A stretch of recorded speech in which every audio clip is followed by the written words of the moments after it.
outlook wasn't brilliant for the Mudville Nine that day. The score stood 4-2, with but one inning more to play.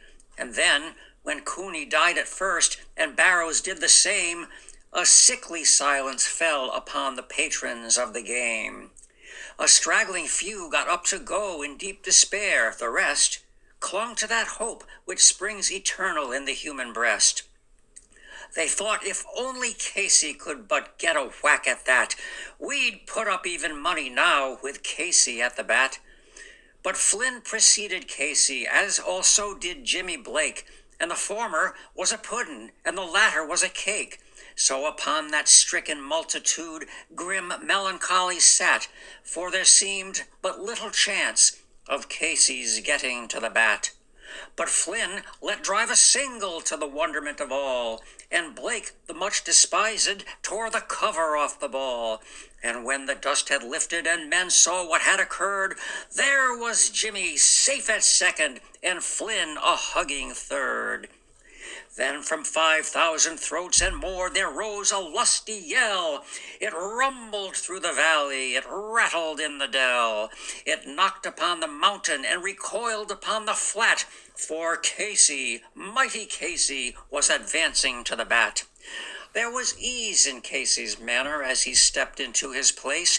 There was pride in Casey's bearing and a smile on Casey's face.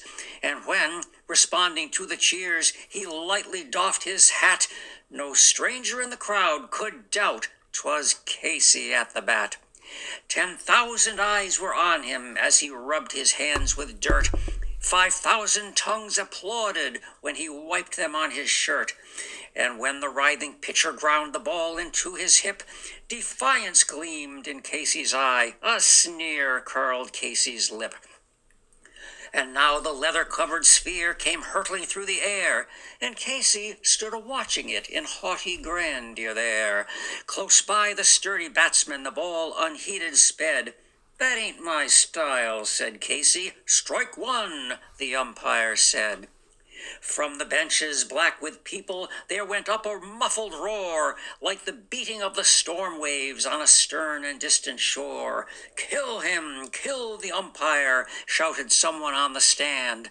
And it's likely they'd have killed him had not Casey raised his hand. With a smile of Christian charity great Casey's visage shone. He stilled the rising tumult, he bade the game go on. He signaled to the pitcher, and once more the spheroid flew, but Casey still ignored it, and the umpire said, "Strike two." "Fraud!" cried the maddened thousands, and the echo answered, "Fraud!" But one scornful look from Casey, and the audience was awed.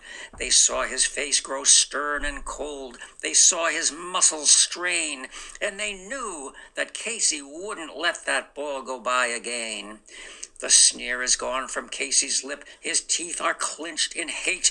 He pounds with cruel violence his bat upon the plate, and now the pitcher holds the ball, and now he lets it go, and now the air is shattered by the force of Casey's blow. Oh, somewhere in this favored land the sun is shining bright. The band is playing somewhere, and somewhere hearts are light. And somewhere men are laughing, and somewhere children shout. But there is no joy in Mudville. Mighty Casey has struck out.